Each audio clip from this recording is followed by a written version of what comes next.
welcome everyone to our first international journal club. So it's kindly hosted by the John Goligher Colorectal unit in the UK. It's 7 p.m. in the UK. It's 2 p.m. I think in the US, and it's 4 a.m. in Melbourne, which is the spiritual home of colorectal surgery. And I don't quite know at 4 a.m. what's the beverage of choice. Is it coffee? Is it tea? Is it scotch? Is it Red Bull? Is it milk and trickle? I think that's a UK beverage. So our team is here. We're led by Dr. Goligher. And so I thank everyone for helping out with this program. Next slide, please. Just a quick disclaimer. Next slide, please. So I think north of England is where the where Leeds is, as far as I understand. I haven't been yet, but it's quite a famous city. It's the place of the first locomotive, I learned. It's also the place where X-ray technology was pioneered, presumably without significant repercussions to the local population. In the 18th century in Leeds, there was a resident called Joseph Priestley who invented carbonated water, which would probably make him a national American treasure. And also an Australian national treasure used to be in Leeds, which is Harry Kuehl. And I would argue that he's probably the universally admired Harry in the UK. Next slide, please. So Leeds is a very thriving academic city with a population of about 800,000 people and 5 hospitals. And I'd be very grateful if Mr. Jim Tiernan can introduce the panel from Leeds. Jim is a friend of mine who I'm very proud to call a friend. We met during fellowship. And it was only after he departed after fellowship that the OR and the ward staff started noticing me. So, so it's a pleasure to hear him talk in his charismatic baritone. So, Jim, take it away.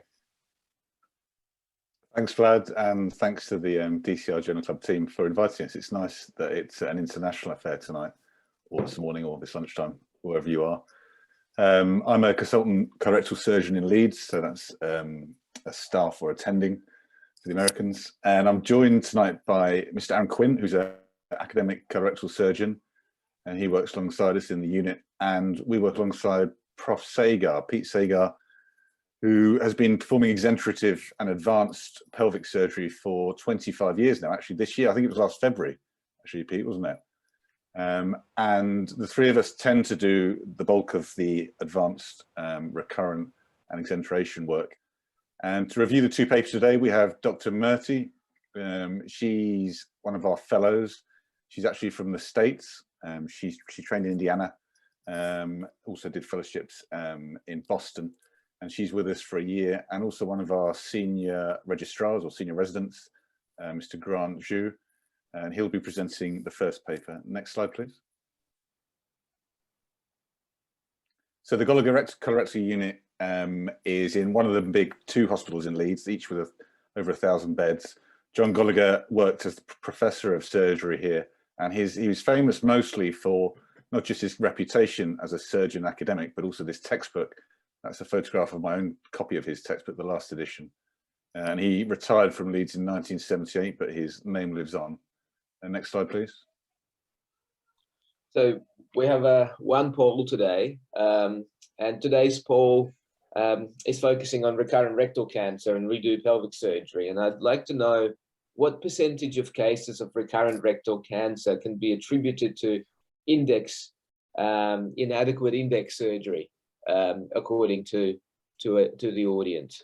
So if you can fill it out, please. Next slide, please.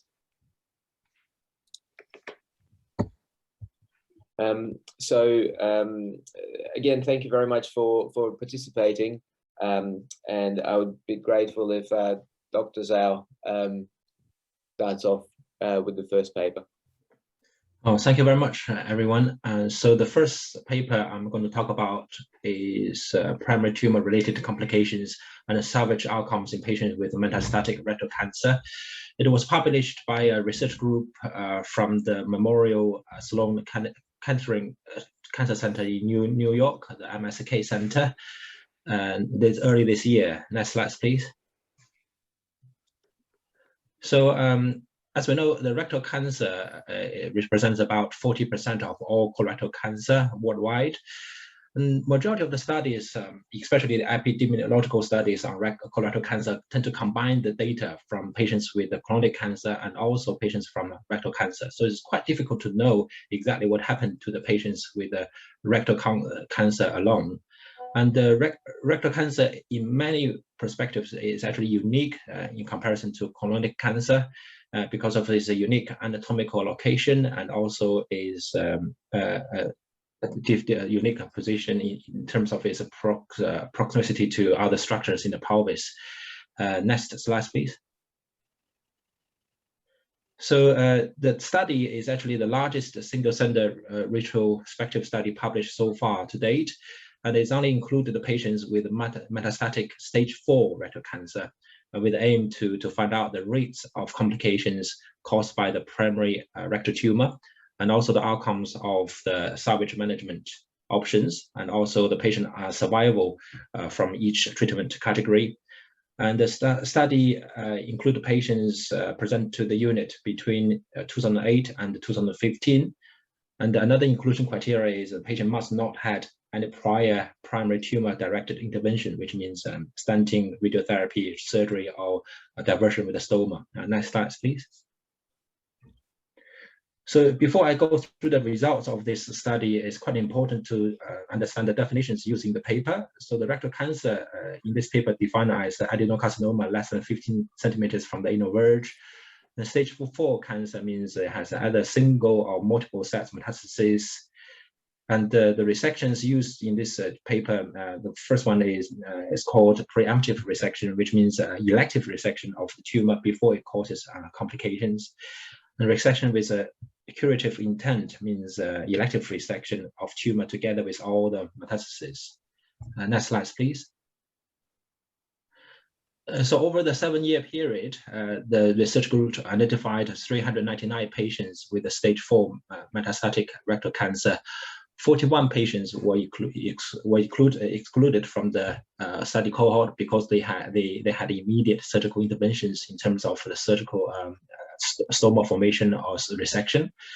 So 358 patients were included in the study cohort, and their mean age, the median age is 56 years, and the liver is the most common site of metastasis, and the majority of patients had a single set mets. And the majority of those patients actually had systemic chemotherapy, and the most commonly used regime is oxaliplatin-based chemotherapy. And none of those patients had radiotherapy before surgery or other intervention. Next slide, please.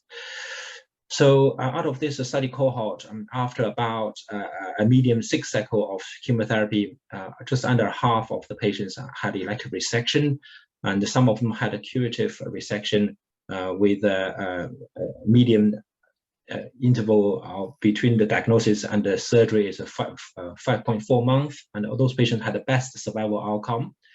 And the 190 patients did not have any surgical resection. Next slide, please. So out of those patients, sorry, just go back one, please.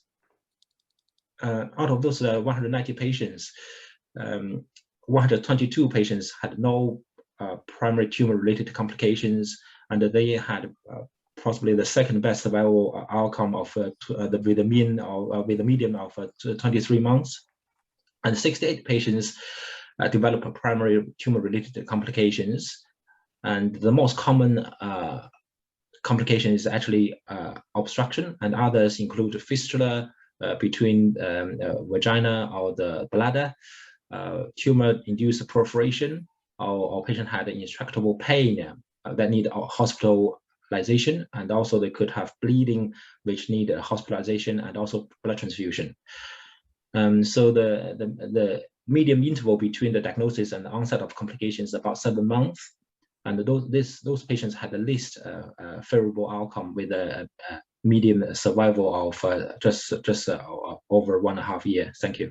Next slide, please. So among those patients who had tumor-related complications, just over half had non-surgical interventions, which means they had either stenting, radiotherapy to the tumor, or one patient had a decompressive stichotomy. And the success rate among this group is 61%, and 12 patients out of the 21 patients who had a stenting had a failed stenting due to the fact the stent did not decompress the colon, or they actually had a stent-induced perforation. So those patients who didn't have a successful non-surgical intervention, plus the patients who went straight for surgical intervention, made up the 47 patients who had surgical procedures. And about half of those patients had a diversion with the stoma, another half had a surgical resection, and some of the patients end up having a stoma. So in total, it's about 89% of patients who had surgical intervention end up having a stoma. Next slide, please. So the conclusion from this study means about just under 50% of patients with metastatic rectal cancer had a primary tumor resection. And those patients who didn't have a primary tumor resection, about 36% had tumor-related complications. And if those patients had non-surgical management, then the success rate was about 62%. And the patient who had a surgical intervention eventually end up having a stoma in about 89% of patients. Next slide, please. So those are the points for discussion I pointed out, and I'll leave this to the panel, please, for discussion. Thank you very much for that. Jim, what pearls can you impart to us? So I think it's a really good, clear paper in terms of taking the cohort they have, which is the biggest, as Grant said, and really interrogating it as best they can, but within the confines of a retrospective study where the data aren't always there as you need them. But I think some important points here are that patients who'd had neoadjuvant or had had radiotherapy, let's say, at this point, were excluded. Therefore, the percentage of patients with radiotherapy in this study is very small. And actually, although we know that the use of radiotherapy in rectal cancer throughout the world, even in our healthcare system, which is very regulated, it still varies hugely between centers. And I think that will exclude a whole cohort of patients who would be of interest. The idea of a preemptive resection, I think that's a difficult retrospective definition with a study like this, because you're drawing a line in the sand, and one center's elective, which is how they've defined it, could be a semi-acute, semi-urgent. They could well have symptoms, but I think that's one of the restrictions of a retrospective study. But the editorial in the same edition was actually by, I think it was by Brown and Solomon, and they made the really good point in that basically 2/3 of patients don't develop symptoms, and 3/4 of all these patients don't need surgery. It's actually quite reassuring in some ways, looking at it from the other aspect.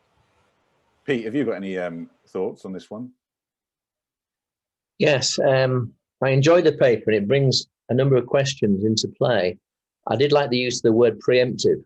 It's almost as if you can predict what's going to happen to the patients, and therefore proceed with surgery before anything bad happens. They also mentioned right at the start, but it's lost the rest of the paper, the fact that they excluded up front a number of cases, presumably those that were treatable. And over the years, we've certainly treated a lot of patients who've got primary rectal cancers with liver mets, with lung mets, sometimes with peritoneal disease. It begs the question, if you put all of those patients into the mix, where you would be with a number of patients who were truly asymptomatic at the start of the study and developed symptoms. There's not many rectal cancers in our experience who are truly asymptomatic. So you do wonder about the whole cohort, if you did include all of the patients presented with mets to MSK in that study, how many you would get away with not operating on. Thank you. Yeah, very interesting points. I found a bit surprising their median being 7 months from sort of identification to presentation of symptoms.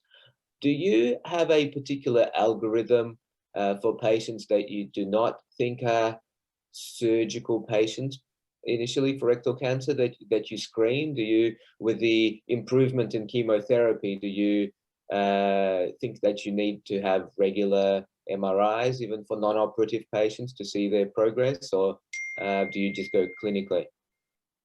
Two things I'd say about that, Ran. First of all, we had published a study last year in British Journal of Surgery looking at the progression of patients who declined any surgery. And what surprised us there was the speed of growth of the tumours. I was always under the impression that the tumours grew fairly slowly. They don't. And as regards your second question, don't know. We lose the patients. They would tend to go off to oncology, be managed with perhaps some palliative chemotherapy. We wouldn't necessarily see them again. So we would lose control of those patients and wouldn't therefore have the data that you are suggesting we should have. And maybe we should have that data, those data.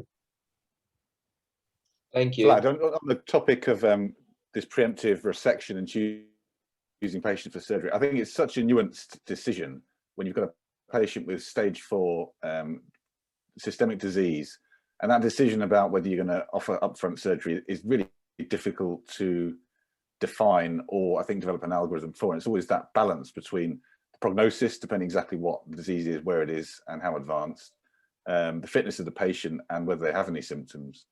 And I think grouping them together is really difficult to get anything definitive such as an algorithm. And it highlights the need for a really good MDT or tumor board, I think.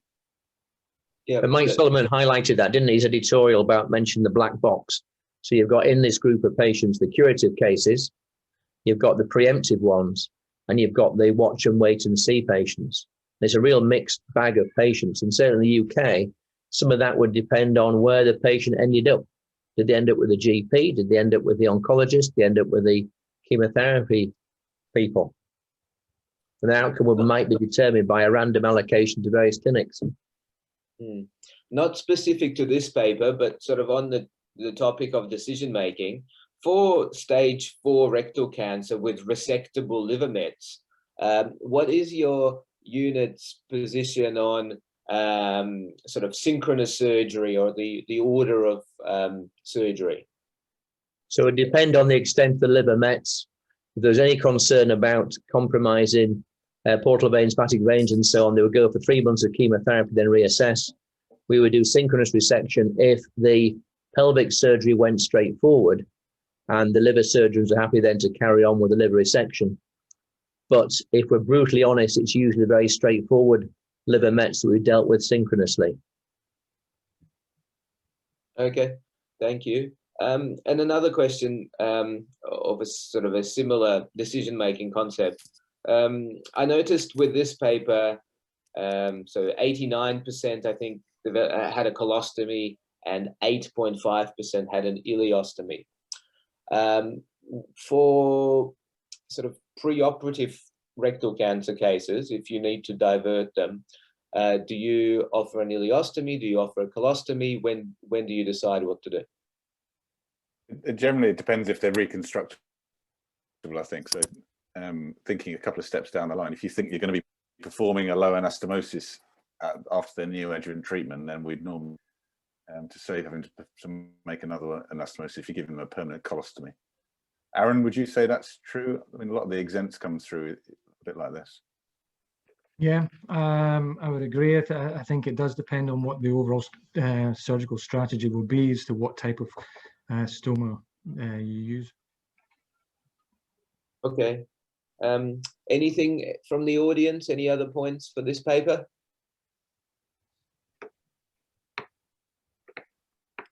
Okay, well, thank you for this one. Let's go on to the next paper, please. So next slide, please, Margaret.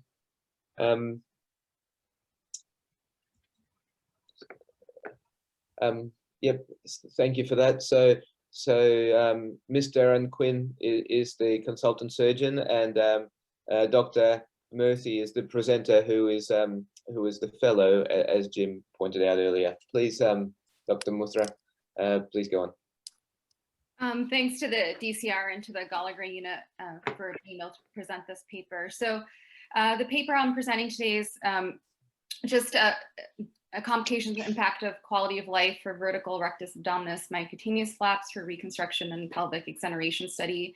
And this is done by the RPA group in Sydney, which has a large experience of pelvic exonerations. Next slide, please.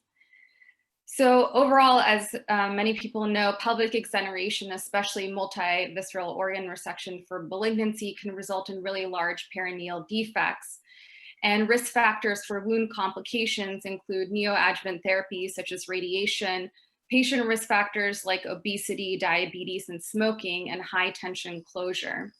And this particular unit mentioned in their paper that they use 4 clinical risk factors to choose patients for VRAM flaps, specifically APR, pelvic radiotherapy, total exoneration, and sacrectomy.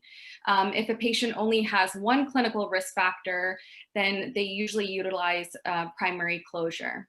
Next slide, please. So vertical rectus abdominis mycutaneous flaps, or VRAM flaps, are created utilizing the rectus abdominis muscle, the inferior and superior epigastric artery perforators, and an abdominal incision is made, and then this paddle is then flipped into the perineal wound for coverage. And oftentimes mesh is also used to close the midline incision. And the picture on the right is a VRAM flap that was actually done in our unit here at Leeds. Next slide, please. So the aim of this paper was to investigate flap-related morbidity, identify risk factors for complicated wound healing, and the impact of wound complications on quality of life. It was a retrospective cohort study of a prospective database at a single institution and tertiary referral center. And inclusion criteria included pelvic exoneration with VRAM flaps from 2003 to 2016. And the outcome measures that were used were flap-related complications, a short or long-term, minor versus major, donor or recipient. And the quality of life surveys that were used were short form 36, which is a general health quality of life survey, as well as the functional assessment of cancer therapy for colorectal patients. Hospital stay, readmission, and mortality were also assessed as well. Next slide, please. So short-term flap-related complications were complications that occurred less than 3 months for the patient, whereas long-term was greater than 3 months. And minor complications were defined as those that just required antibiotics for treatment or local wound exploration, versus major complications were those that needed like abscess drainage, or they needed to return to the theater for management.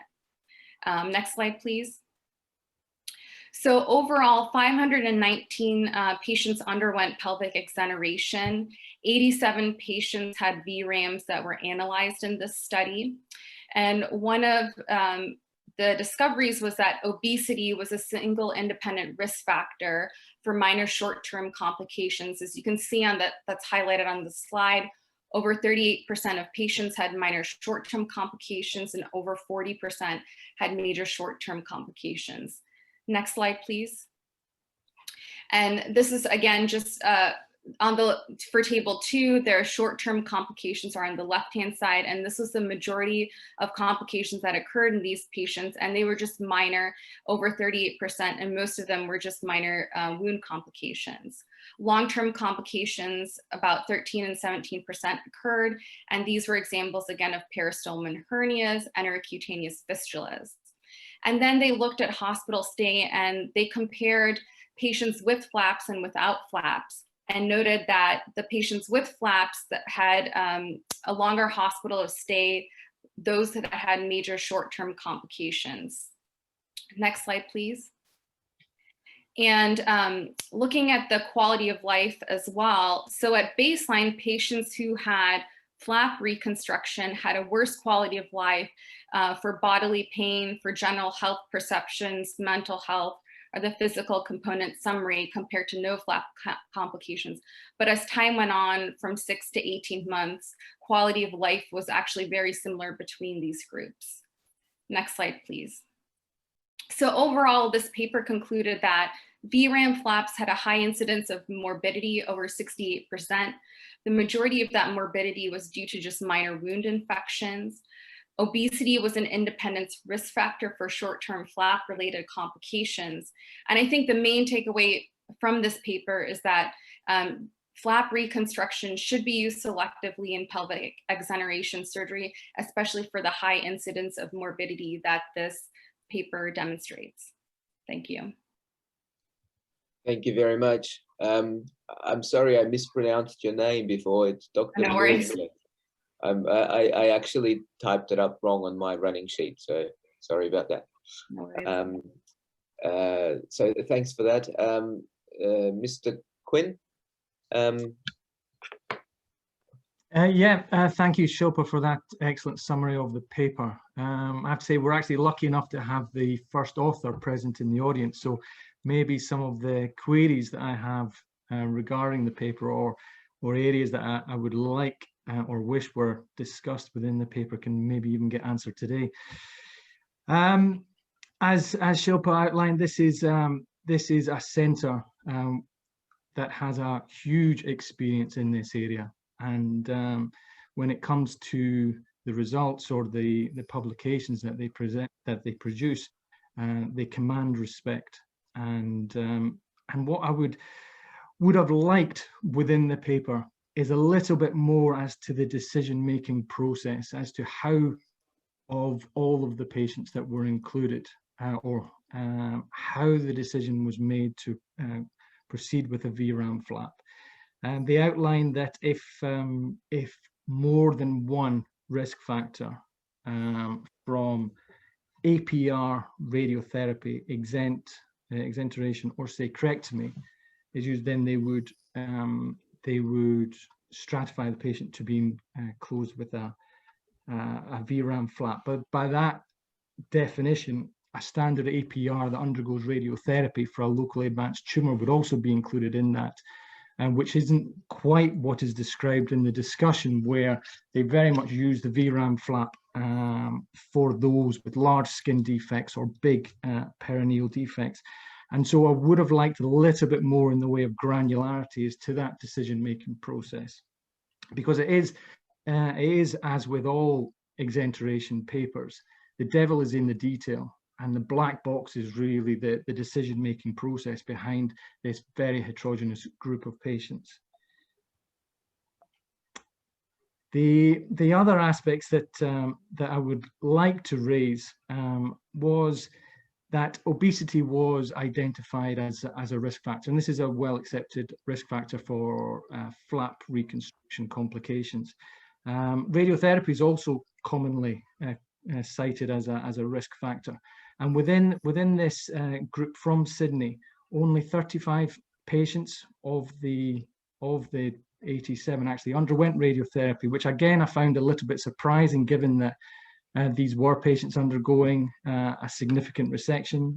24 were for locally advanced primary rectal, 30 for recurrent rectal, and 26 were for anal squamous cell carcinoma. So even just looking at that group, you would have expected more than the 35 of them to have radiotherapy. And so maybe a little bit of clarification as to why that was maybe the case, and maybe explain how radiotherapy wasn't identified as a risk factor for flap-related complications. And I would also like to hear more about the long-term follow-up, because I mean, as expected, the short-term results, the early complications regarding the flaps were clearly described, but the long-term, when the quality of life data was analysed, by 18 months, only 10 of the 87 patients were actually responding. And so does that correlate with the overall long-term complication rate of the paper? And if that's the case, is that an underreporting of those long-term potential complications? And one of my kind of last thoughts on the paper is maybe a missed opportunity in that the vaginal reconstruction is certainly an area where here in Leeds we would consider a VRAM flap reconstruction. And that, whilst it's been commented on within the paper, hasn't really been explored. The incidence of long-term related minor complications related to the creation of a neovagina is quoted as 1, I think, of the 38 patients, which again seems low compared to our own local experience of this. And I just wonder if that is a reflection of the methods that have been used to quantify that kind of sexual dysfunction post flap reconstruction after exenteration, and whether using a sexual health questionnaire as part of that follow-up may have answered that question. Thanks for all those points. Very, very interesting. We do have an opportunity to pick the brains of the first author of the paper, so thank you very much for joining. So Dr. Van Romshorst. Now, would you mind answering some of the points? Also, there's a question in the chat. How come the validated complications classification wasn't used? So no comment about Clavia and Dindo. I think it was the answer. Thank you, Vladimir and Aaron, and to the entire team for actually selecting this paper for your journal club. We're very honored to have the paper published in DCR and to be part of the journal club today. And I'm very happy that it was organized on a timely European 8 p.m. time instead of during midnight. So this is actually my first time joining the DCR Journal Club. I was very fortunate to have my fellowship at RPA funded by the Dutch Cancer Society, and with my background in hernia surgery and especially abdominal wound dehiscence, it seemed logical to find a topic of interest where both pelvic exenteration and something with abdominal wall problems would be combined. So therefore we chose this topic. As Aaron already pointed out, about 17% of the patients from the Prospective database actually underwent flap reconstruction. So there's already a super selection of patients undergoing the flap reconstructive surgery. And the decision-making, again, is pivotal, and it is well described in a previous paper from the Sydney group, published by Jacobs in British Journal of Surgery in 2013. But I have to say that during my time in Sydney, people were actually moving away a little bit from the selection process, as we were trying to see whether the use of a biological mesh maybe would be a good alternative. And I did witness in my time there, and there's actually one case series published by Peter Lee, I think about 10 patients with a biomesh, that did provoke a lot of seroma, so a lot of pelvic fluid collections, which already is a problem in pelvic exenteration patients in my experience. So I want to point out that there are several papers, especially from plastic surgery journals, looking into flap complications, and that's why we decided to make the subdivision into minor and major complications. So we didn't use the Clavia and Dindo because it's more specific for medical and surgical complications, but less specific for flap-related complications. And there's no subdivision into the recipient side or the donor side, or long-term or short-term. So that's why we try to like reinvent the wheel and look into this into more detail. As you rightfully said, the use of flaps for reconstructing, for creating a neovagina essentially is very interesting. And I think this really necessitates some multi-center work. I'm currently performing a systematic review on the effects of flap reconstruction in pelvic exenteration for various indications.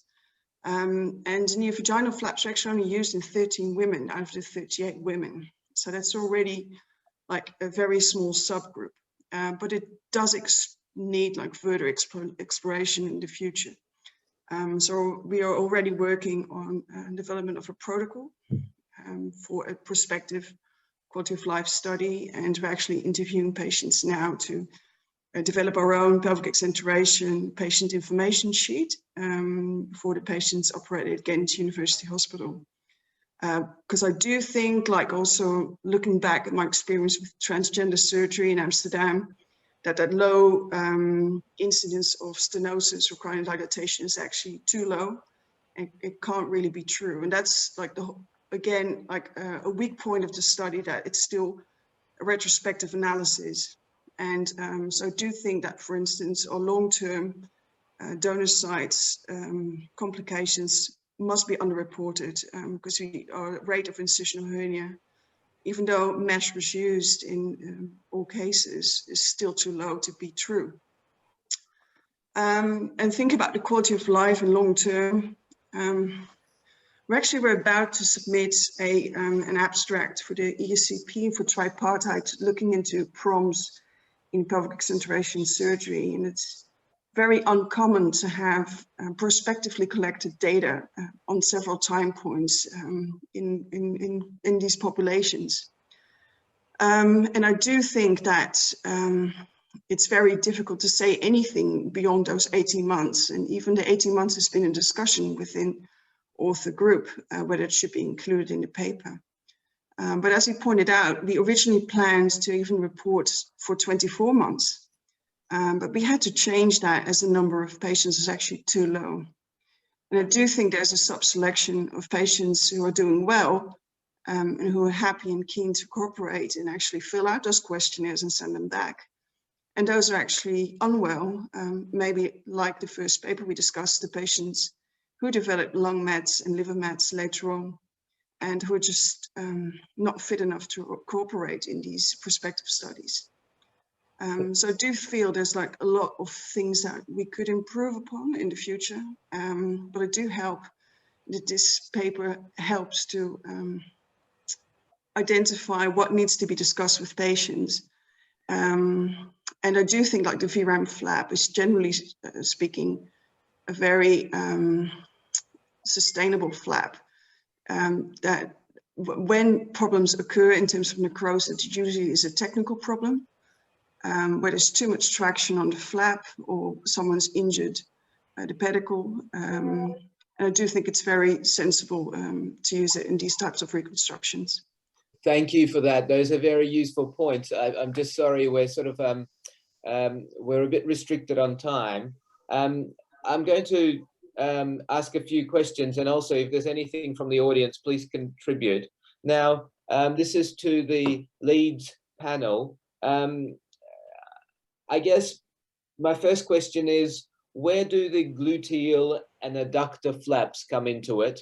And Jim, maybe you can also shed light into the comparison between the UK and the US from one of the papers that you've published on flaps. If I could just comment first on it was quite Leeds. Yeah, go for it. Sorry, I was just going to comment first on the Leeds experience. We now have over 88 patients, or we do have 88 patients that have undergone flap reconstruction in Leeds over the last 10 years, I think. And of those 88 patients, the majority are gluteal flap reconstructions. We believe it's a very robust flap.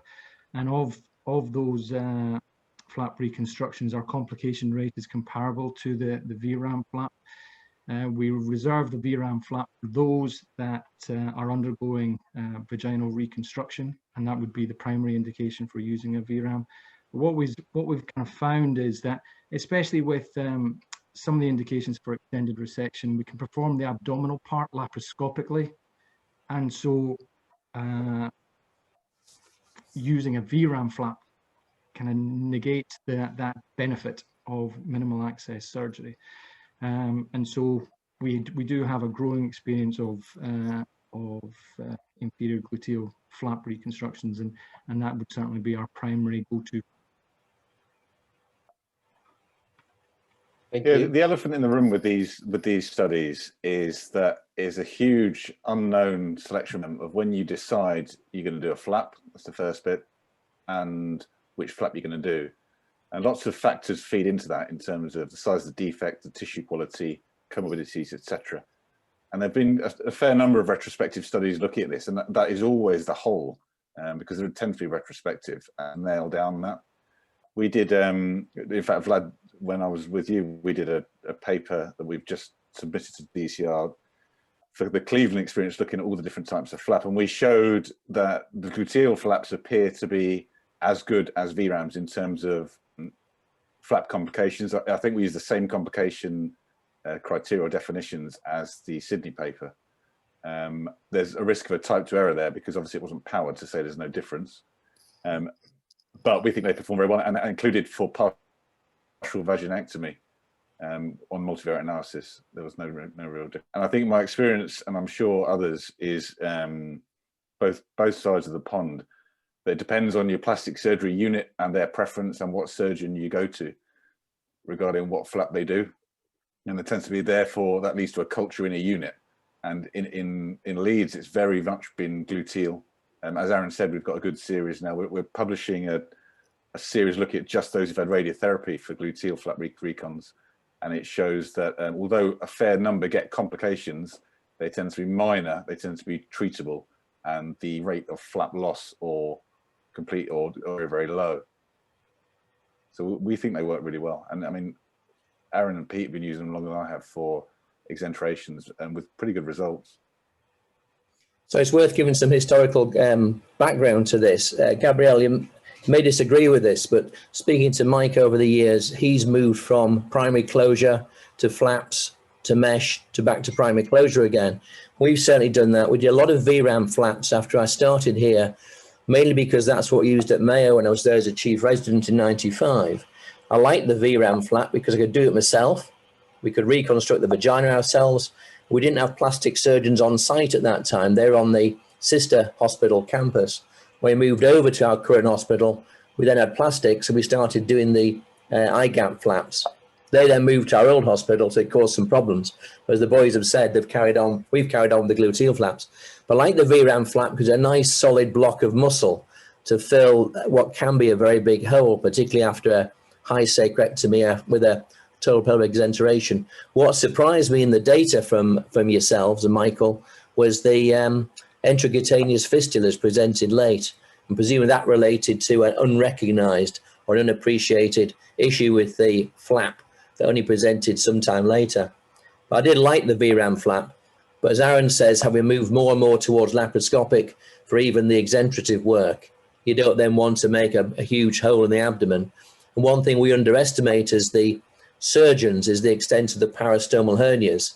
And I get quite nervous with para-urostomy hernias because you can damage the urostomy very easily. And also just a general diffuse bulge of the abdomen. I'm not saying all of our patients have got nice six packs when they come to our theatre, but they don't like that general diffuse bulge you're left with after a mesh repair of a large defect. And one other point, I didn't realise in Sydney that the BMI over 27 was morbidly obese or obese. That would include vast majority of Leeds patients. Oh, it's Sydney, sorry. Well, if I can you quote the BMI is over that, 27 for obesity. Yeah, if I can comment on that, Peter, it's actually based on a couple of RCTs and incisional hernia. It was shown that a BMI over 27 was actually already a risk factor for development of incisional hernia. But I have to agree with you, like the patients with like the biggest problem of a wound breakdown would be those that we do high sacrectomies in, like L5, S1, S2. I did 3 in a row in April, and none of the wounds broke down, but you do not, especially patients who've been treated with radiotherapy twice. You know, I'm always nervous, and you really don't know how much skin you need to remove to get into vital tissue, because everything still bleeds, and I have no idea how wide to go. I had one patient with a wound breakdown, and was very lucky to look at the flap and not look at the small bowel when revisioning the wound in theatre. Smoking didn't come out as one of the risk factors, but it's certainly something that gives us concern when you put in things back together again after these cases, obesity and smoking. Yeah, I agree. And we've just last week, so this is actually very time, we've just published a systematic review in plastic and reconstructive surgery. We're looking at around 80 studies on flap reconstruction and pelvic exenteration. And the problem, as Aaron already pointed out, it really, and Jim, it really depends on who your plastic surgeon is And I'm still to meet a plastic surgeon who's willing to randomize between different types of flaps. I'm not sure how that is in your institutions, but Same. That interesting point. I have a question, and perhaps also if either Dr. Steele or Dr. Fichera is on the line, they can weigh in on this. I thought it was quite interesting that a VRAM is best for vaginal reconstruction, and I'd like to combine that with the approach for the rectal dissection. Would people then go to the default of doing an open case, or would they still do a minimally invasive dissection for the rectal part? And it goes to what do we believe is a better quality of the rectal dissection? Would it be MIS versus open? And if it's about the same, do we then naturally gravitate to doing the open case because it's probably, you know, less fiddly?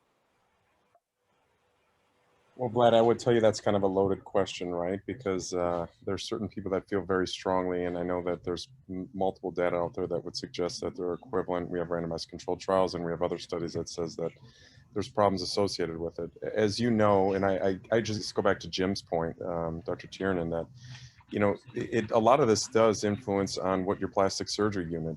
That's great. I didn't realize that, Pete, you were doing your own flaps. We certainly are not in Cleveland. And I would tell you that, you know, depending on what plastic surgeon I'm operating on with on a particular day might strongly influence the type of flap that we use in our approach. And, you know, I have been in a situation where we've done a minimally invasive procedure, turn it over to them, and then it's a small incision. Now, there's some things that they can do to minimize that incision. Remember, they can take the if you're doing a VRAM, take the rectus muscle, take the skin flap, make a small incision just for the tunneling it and passing it down, which can still significantly decrease some of the type of incision. And, you know, when you're talking about the male pelvis specifically, or somebody that's had a reoperative surgery, or somebody that's already had an ostomy where they have a urostomy, to Pete's point, and you also have a urostomy or a colostomy that's up, that's through the middle of a rectus, and now you're wondering, do I have a VRAM that's available? Can I go lateral to this? What is my peristome hernia rate? That goes back to Aaron's point earlier, that the devil is in the details. It really is with these papers. In a retrospective review that has a lot of variability in it, may not be able to answer the question that you pose, but these are the questions for the trainees out there that you need to be able to think about, because this is the thing in practicality when you're doing these operations that's a discussion on a multidisciplinary team. Thanks for that. Any other points? Otherwise, we might move to the poll.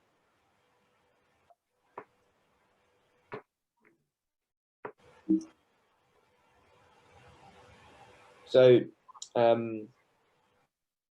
Stephen? Right, so here are the results, which are generally a good sign of optimism in the group. They have, for the percentage of rectal cancer cases, recurrent rectal cancer cases, most people did feel like these were not likely to be attributed to inadequate index surgery.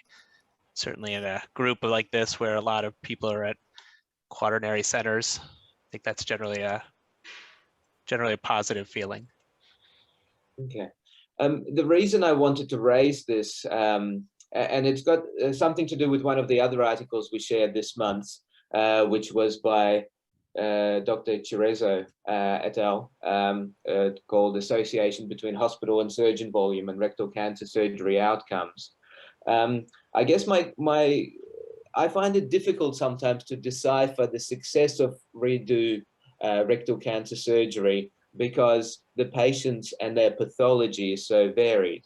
My question to the panel, I guess, is of the revisional surgery that you do, what percentage do you think can be ameliorated with appropriate neoadjuvant therapy and a proper TME? Okay, and again, make a historical point here. When we started doing recurrent cancer, the poll would have been completely different, because mid to late 90s, there was a real upsurge in people doing laparoscopic surgery. And what we saw then was probably 50% or more of the cases we're dealing with were tumor in what you would call the mesorectal bed. I think it's probably only Susan and myself on the panel that would recognize those cases, but they were probably 97 through sort of 2002-ish, most of the cases we would tackle would be central recurrences, which are essentially, you could almost recognize the mesorectum was left behind and tumor in there. So there were what would be all classing as central recurrences. What we've been seeing much more recently is a lot more pelvic sidewall recurrences, and that probably reflects the Western approach to rectal cancer rather than a Japanese approach. So we're not, by and large, taking the pelvic lymph nodes. A lot of the cases Jim, Aaron, and myself are seeing in Leeds, we referred in from elsewhere with pelvic sidewall recurrence. And I would postulate the vast majority of those are regrowths of tumor from the pelvic nodes that were, to be fair, mostly treated with radiotherapy with our initial treatment, but then haven't got any margin to give further radiotherapy afterwards. And certainly our clinical oncologists here in Leeds are very reluctant to retreat with further radiotherapy. So the majority have been treated with radiotherapy, which takes away that neoadjuvant modality, and we're left with doing the surgery. Okay. So that's been a big change over the last 25 years in terms of what we see with recurrent rectal cancer. Vlad, I think your point raises the sort of ever rumbling question of rectal cancer centralization as well, which is a difficult one to tackle. And I think it's quite unique to whatever healthcare system you work in. Pete will be president of ACP GBI next year, and it's something that he may have to tackle. But there are always unintended consequences to these centralization questions that are hard to quantify, I think. And it's really tricky to do. Can I ask you a question about that, Jim? Do you think we should centralize for T4, or should we have a separate centralization for recurrent rectal cancer? Because sometimes I feel like I get referrals or second or third opinions from people who are used to doing T4s, but are not used to doing recurrent rectal cancer, and they just go through the tumors. To be honest, again, it's health system dependent, I guess. It's been sort of self-selected in the UK. There are quite a few centres doing exenteration work, but it comes down to the classic problem with exenteration, as I'm sure Aaron would reiterate, that defining this is really difficult. Aaron has led on a project in the UK trying to come up with a lexicon that defines exactly what we do. And I think there are some centres doing some exenteration work and some doing much wider, higher stuff. But it's sort of happened by itself because it's not what to do without the appropriate training, team and support, really. I know in other countries that's different.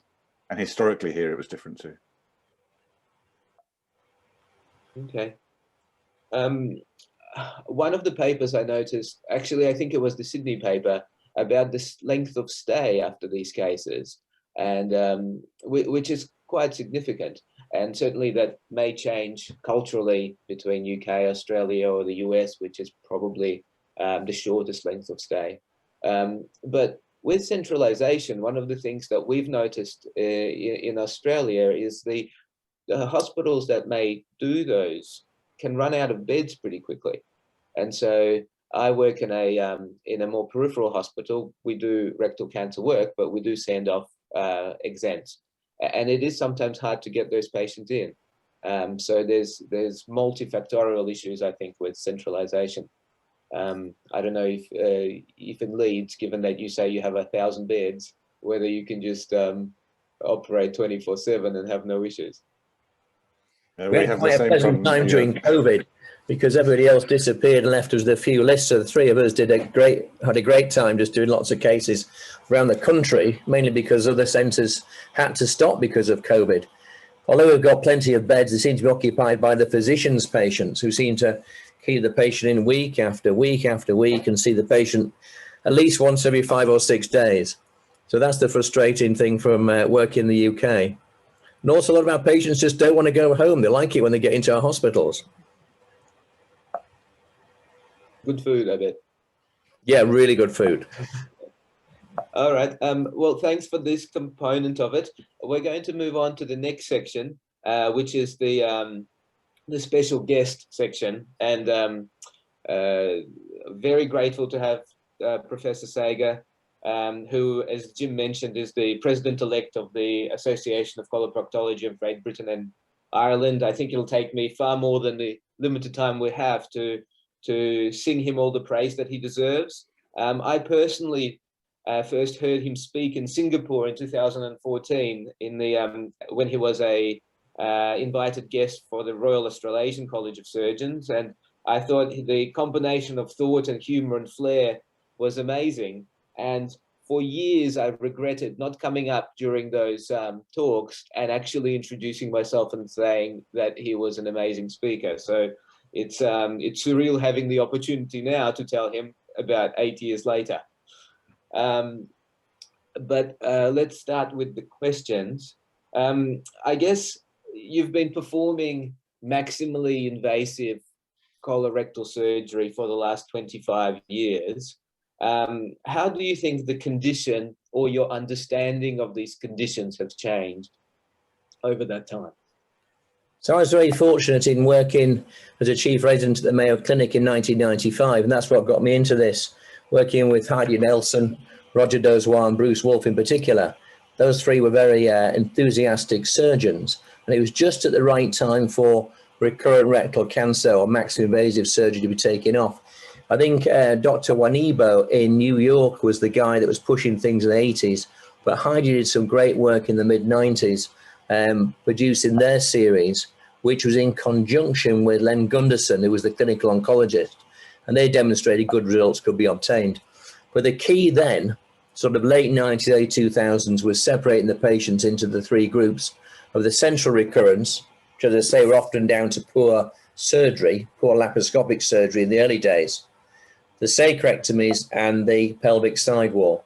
We didn't see much in the way of pelvic sidewall in the first sort of 10, 12 years, but that's really built up over the last few years. And we've moved to what we call a higher and wider approach. So going further up the sacrum, a lot of that work's been done, very good work's been done by Roger Dozois' son, Eric Dozois at Mayo.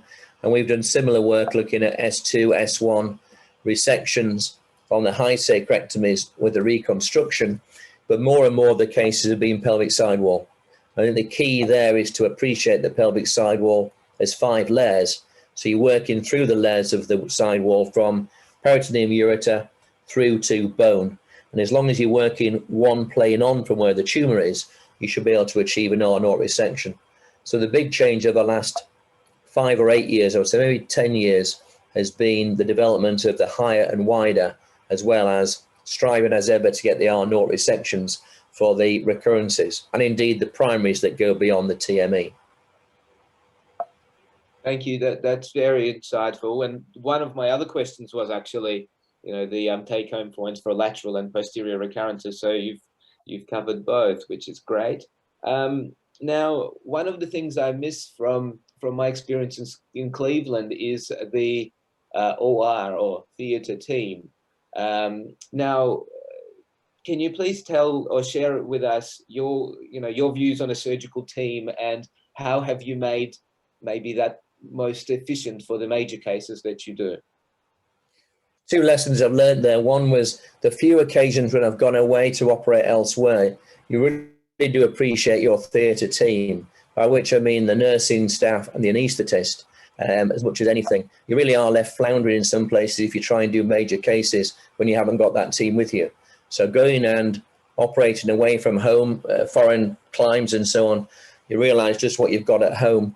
And secondly, with the COVID problem, we realised that we lost a lot of our theatre team to intensive care COVID care, and we're left with working with other people we weren't necessarily familiar with.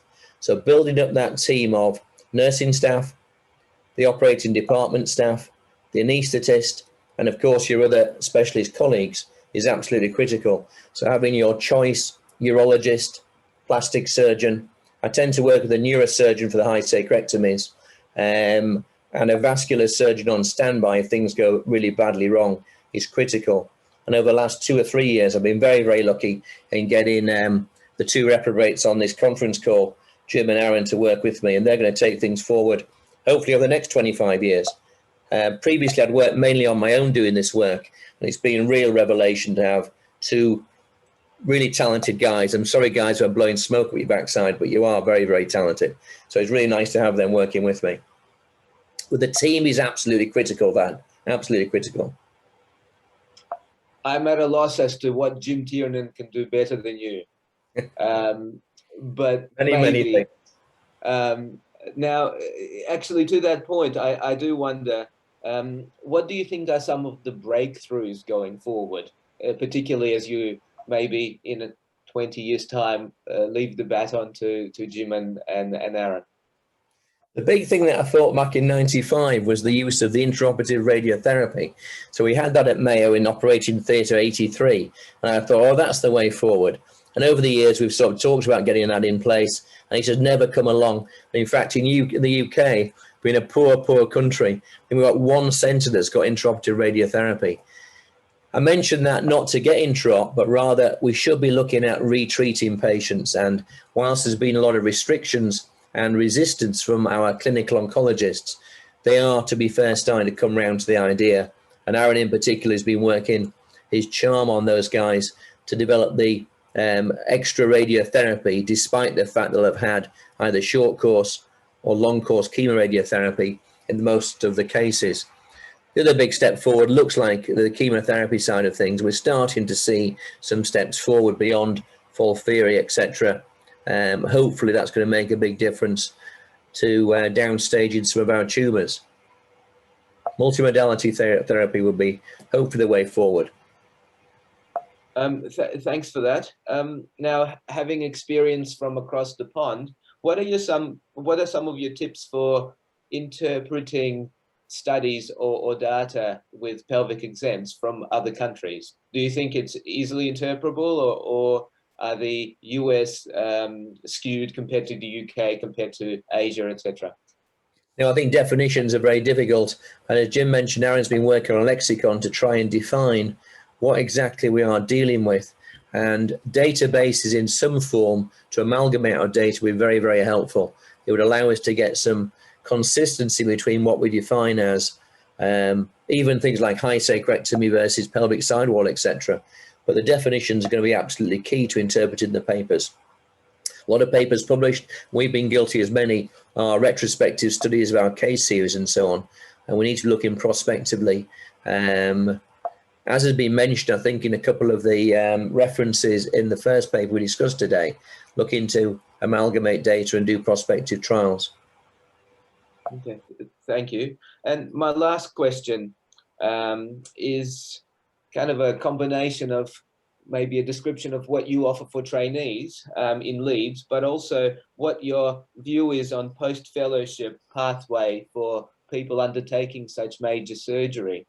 So what would a colorectal fellow do, in your opinion, need to do to be competent in undertaking pelvic exents? And also, what do you do in Leeds in terms of training people like this?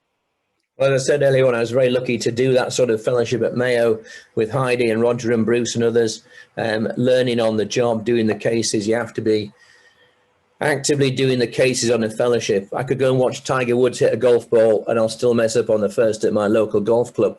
So you've got to be doing the cases. And that's exactly what our fellowship offers. So we've got a Royal College of Surgeons sponsored fellowship for recurrent rectal cancer, which gives you a year of exposure to the cases. The fellow would work with all three of us, get the exposure to as many cases as possible. And what I would say to trainees coming through, certainly UK trainees, finishing your regular training is fine, but you're nowhere near the finished object. None of us are the finished object, even at the later stages of your career. You're still learning, which is why the job's so fun. So as a fellow, you want to be getting as much out of it as you can and doing 1 or 2, even 3 fellowships, which I know a lot of Australian trainees would do to get the maximum amount of experience you can. Because once you're in post, it's very difficult to go off and get the experience that you may have thought you needed. Thanks, very wise words. I think I've run out of questions. So thank you very much for the opportunity to do this session and hosting it. It's the first one we had on the weekend, so I'm sorry that we probably didn't have as many participants online as we've had previous meetings, but I highly recommend to look at us up on YouTube. So if you do have trainees that missed out, please tell them to connect to the DCR YouTube channel. Thanks all for attending. Our next session will be in the end of June in Boston. Thank you very much.